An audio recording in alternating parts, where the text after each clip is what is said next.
So Lucy, thanks for taking the time to speak to me. Understand your video on YouTube, which went into the detail about competition law, new regulations being brought in to privatise the NHS, went down very well and it's been widely viewed. And we'd like to do a follow-up to that YouTube clip that you made. Part of that would be if you could update us to what's been happening since you last spoke. Okay, I think I last spoke during the time when we were attempting to mount some initial resistance to the Section 75 regulations. Since then, having been told that it was impossible to get these regulations withdrawn because it almost never happens, we have managed to get the regulations withdrawn.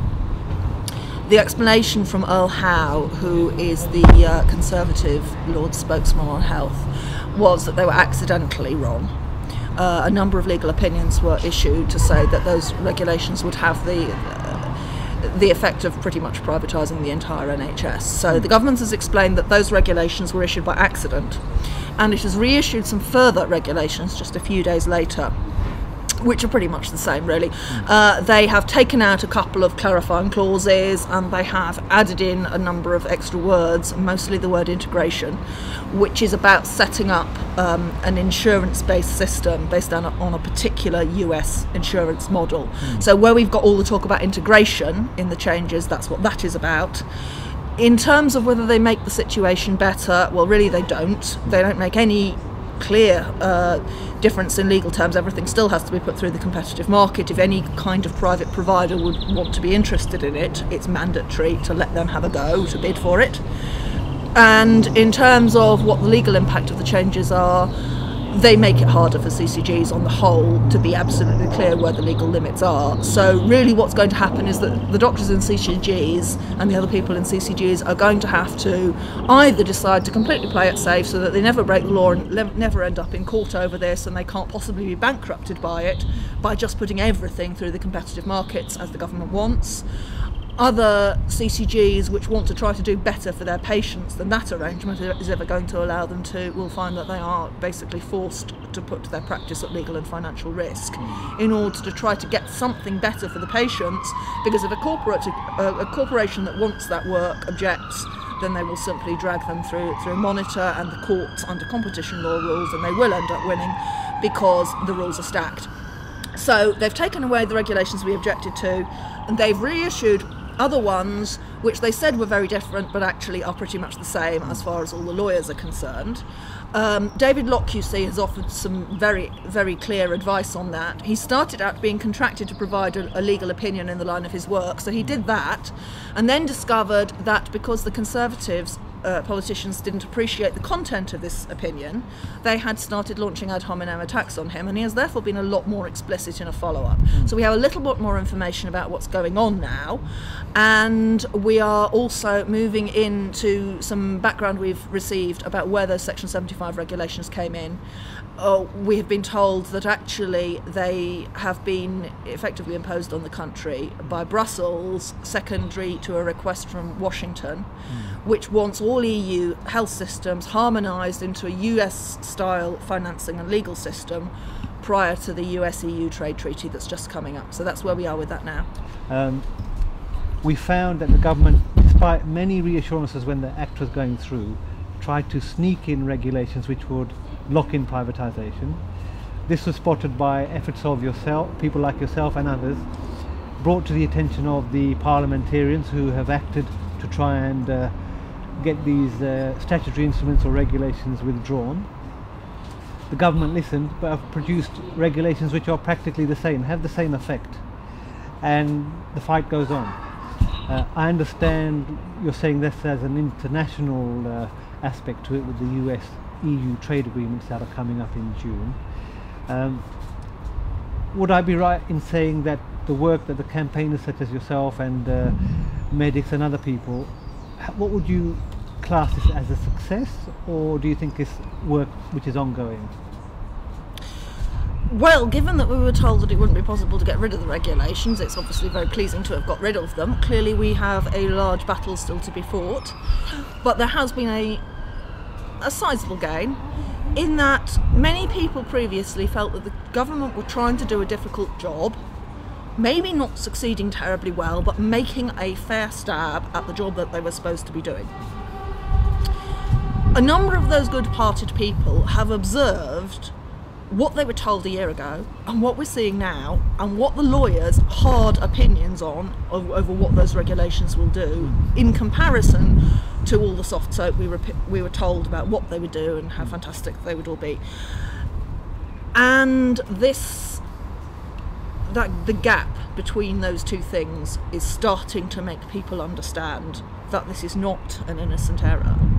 This is really something else going on. So I think it's been helpful in terms of changing the way in which the government narrative is perceived, because they're still coming out with exactly the same spun lines. They don't seem to have any others.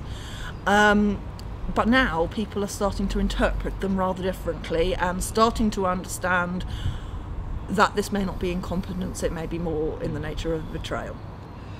So you use very strong words like betrayal. The method they've used to lock in privatisation is quite sneaky as well, and quite covert. Would you say that's true? Well, it's designed to do that. You know, it's always brought into governments with a set of ideas about how it will benefit them, and actually it doesn't. You know, we're always told, for example, when we hear about privatisations, how competition will benefit the country and it'll be more entrepreneurial and everything will be lovely, and, you know, foreign corporations will bring in wonderful new things that we've never seen before. And from country to country, the story that ensues is never, ever that. Country after country, the same thing happens, which is a raid on the good bits and a trashing of everything else, a damage to ordinary people's lives, a loss of democracy, and just a general conversion of a country from being arranged by its government as being the home of the people that live there, and a place which is a mutual resource for everybody that lives there, and transforming that into each country as a territory to be exploited by some external parties, having managed to put together a framework of competition and trade law to justify that. So really the whole thing is kind of set up to distract us away from what's going on. And I think a point which is important in this is that this is not a one-off thing that's happened in the UK. This is not a one-off around the NHS. This is a standard recipe for any public service in any country. It has been done in under various different excuses in many places, and the story is always the same. They come in, they get the government leaders to sign off that everything will be privatised, and they get the government leaders to tell a bunch of lies to the population for long enough to get the laws locked in, and after that, when the truth emerges, unfortunately it turns out to be impossible to do anything about it. So there are usually, in most countries, a lot of riots, and then eventually people understand that they're only hurting themselves, and the new regime is here to stay. So we need to not go into that new regime, really. We need to start looking at what's happened elsewhere and learning our lessons. The insistence on treating this as an exceptional case where we're discussing with our government about this specific case, that is a red herring which is designed to stop us understanding what is actually happening, which is that we are on a list of countries whose public services are being targeted, and we're going to go down and the rest are going to go down like Skittles. It's a standard recipe, and if we want to fight it, we really need to address it in those terms rather than being all considered on our own. Europe is now full of countries with their health services under attack, and many of them are like us, fighting on their own. It makes no sense. This is a form of neocolonialism, if you like. Our public service budget is being colonised, and we need to defend it against that. It seems to me the picture you paint is of a political class and consecutive governments which don't actually have the public's interest at heart. This is very hard for the people to accept. It's quite a difficult message you're putting across. I think it probably is a very difficult message. It's certainly a very upsetting message. However, it is in no way a new message. In Brave New World Revisited in 1958, Aldous Huxley talked about, in fact, he described pretty much the situation we have now, where the public discourse is full of discussions about freedom and democracy, but freedom and democracy are noticeably absent when you actually look at the nuts and bolts of the way things work. So there has been a flight of democracy out of the system. Although everything is set up so that it's all about democracy, in fact things have been reorganised so that it more looks that way, but it can be played another way. Well, if you repeat a lie often enough, people start to accept it, don't they? And I think, is that what we're seeing here? Well, certainly it is true that there are some very strange things have become mainstream discourse around the NHS. For example, the government has been very big on a line about well, it's a great pity, but we can't afford it any longer. And then when you look at their plans, you notice they're all going to be strikingly much more expensive than everything we've had in the past. And suddenly that starts to look like a big lie. And I'm intrigued by the fact that so many apparently intelligent people, a lot of them trained doctors working within the system and therefore confronted by the facts of it every day, seem to be buying into that narrative, because it plainly isn't right. And it does make me think that it may be true that the more times you repeat a falsehood, the more true it becomes. Does it strike you in your sort of travels and in your discussions with people who are informed, have you come across many people who are pro the government's decisions who aren't on the payroll of government, i.e. receiving payments through CCGs, or the numerous new quangos that they're setting up? Have you come across a working medic who thinks this is a good idea, what the governments are up to? No, I haven't come across any person who understands it and thinks it's a good idea. The closest I have come is that I did meet a city lawyer who seemed to think privatisation would do the NHS a world of good, but on the other hand he wasn't prepared to have even 30 seconds conversation about it, so I'm not clear how much insight will be behind that. Generally, you can assume that anybody that is speaking in favour of this is either woefully underinformed and rather gullible, or is on somebody's payroll, and I would suspect generally the latter. I don't know, but I find it odd, the idea of being zealously promoting for somebody to make money out of other people's illness. I mean, that seems an odd thing to become passionate about, really. Yeah. So I'm rather assuming that the incentive is money, whatever they say. Well, it's all very disturbing what you have to tell us, but we all have to face reality. How do we go forward from here? Well, I think the key really is to get people to start understanding what has happened. If we have the idea that we are in a situation where perhaps some people are making some bad decisions, but they can be gone back on later and tidied up and sorted out, then we're in one set of circumstances. If we're looking at effectively outsiders coming in and making a grab on things that are ours, then that needs to be treated in a different way. And so what I'm hoping for is that people will start to look a little bit more closely at what is going on. For example, this entire narrative about the Labour Party riding to the rescue, well, what they're riding to a rescue of is a situation that they spent 8 years systematically setting up. So that's quite an odd narrative as well. I think really what I would like is not for people to think any particular thing, but for them to start to think a little bit more closely about what it is that they're told and whether that actually fits into their ordinary experience of the world. Because of all the people that have said to me, oh, well, you know, it's a pity we have to privatise the NHS, but really we can't afford it. When asked, do you think the railways have been improved by privatisation and made cheaper, they laugh hollowly like the rest of us do. It doesn't take very much to make the connection, but we know from the utilities and the railways, which the government have explicitly compared with what's happening to the NHS, for them it's another sector privatisation that they've been commanded to produce. And they see it all as pretty similar, so we can expect pretty similar results, really. Well, of course, the stakes in terms of human lives couldn't be any higher, could they? No, they couldn't. That's why the NHS has been privatised last in this country, because of course as countries go, we've been well ahead of the privatisation game, and that's because we have a large number of big businesses based here who specialise in privatisation services. So in their marketing terms, it's been very easy for them to reach the government just a little way up the river and persuade them, and that's why in other countries, privatisation is seen as something that is imposed by foreigners, but in this country we see it's something that comes from our ideological governments. In fact, the prime movers are exactly the same, but because it's an indigenous set of prime movers, in this country we have been well ahead of the wave. But Mrs Thatcher put together a plan to privatise the NHS in the 1980s, and we are only now seeing that run through to fruition. Her plan has been implemented step by step, we can see that. But why has it taken almost 30 years? It's because the NHS is absolutely the best example of something you should never try to privatise. It makes no sense. You're talking about a healthcare system, a public service, if you put in profit-making players into that to run it, what you get is a diversion away from care and towards money-making.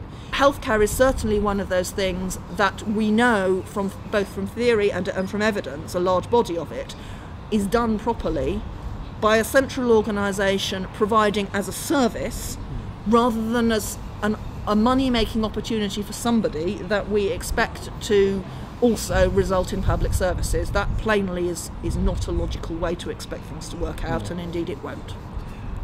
How will you, going forward, be occupying the next few weeks and months of your time?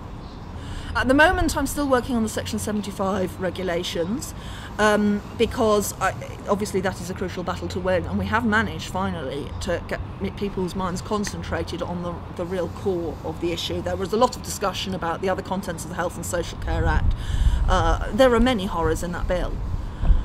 But in terms of the act that passed, it's the privatisation issue that is the core one. So that's still the issue for me. I'm then also trying to make people a little bit more aware of the wider picture on this, and especially the role of the upcoming treaty between the EU and the USA, because we've discovered that that's where the regulations came from. And so when will that be happening? So David Cameron announced in January that it was his big focus for the next 6 months. So there will be a meeting in June aiming to start moving that process forward.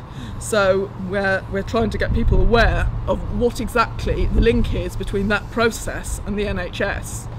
And then beyond that, I'm also working on a number of other issues. I used to work on the blood supply, and the government is proposing to privatise our plasma supply right at the moment. So that's clotting factors for haemophiliacs. It's immune treatments for people who've got primary immune deficiencies and an increasing number of other problems. It's albumin for shock. It's various other essential compounds, many of which cannot be made by any alternative means and have to be taken from people.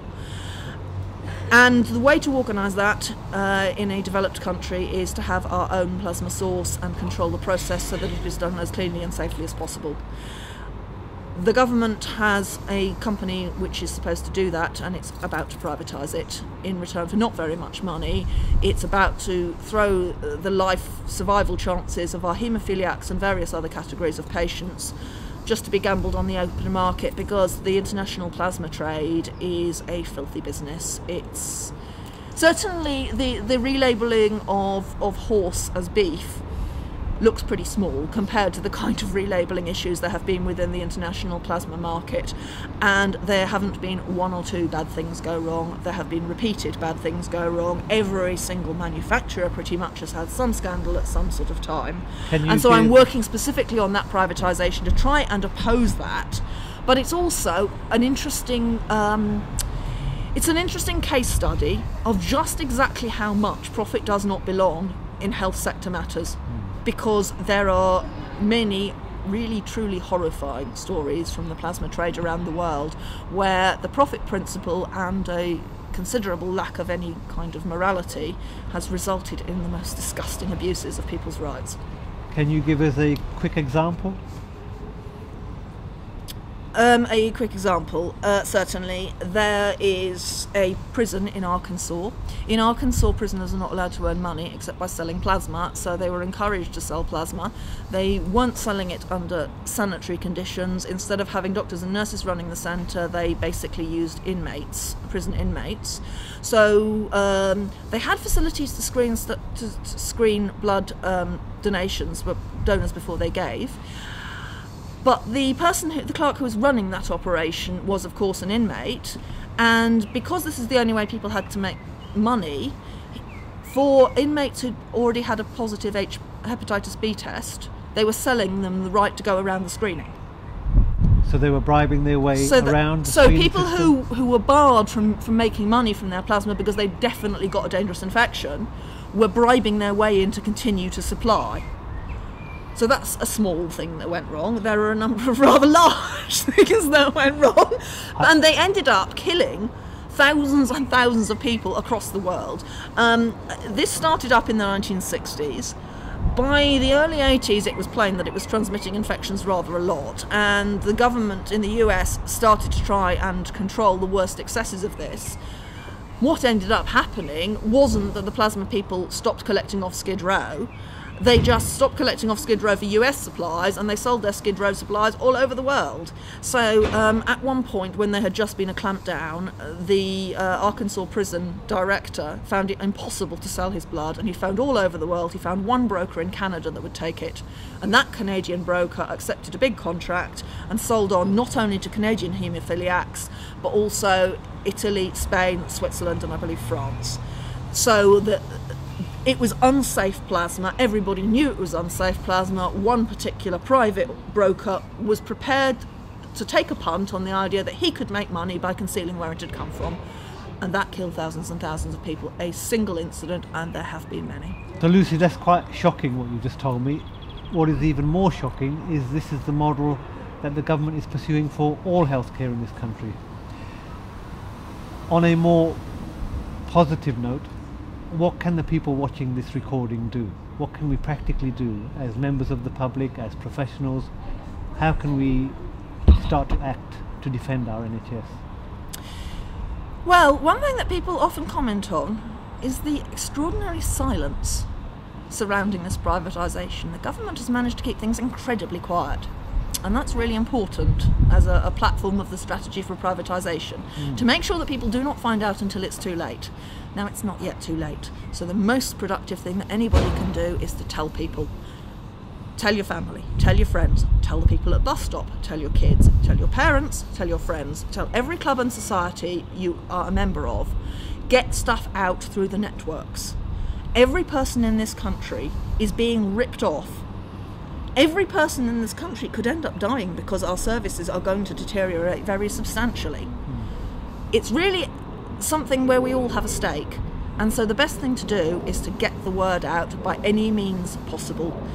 If you are a member of a club, ask the people in charge, could you have 10 minutes at the start of a meeting to explain to people? We are trying to get more media tools and resources available. Keep Our NHS Public is the central organisation for this, so they have some materials available. There are various other groups that are working on different aspects of the matter, different local and national groups. And so joining into those is useful. Joining in with the 38 Degrees groups, for example, that network is helpful. But mainly, we need to get the word out across the country. There are 60 million losers of this. And really, 60 million people don't know yet. So what every person can do is get the word out a bit more. The badges help. People ask about those sometimes. There are t-shirts, this kind of thing. So you can spread the word that way or just chat to people. Great, well, thank you very much.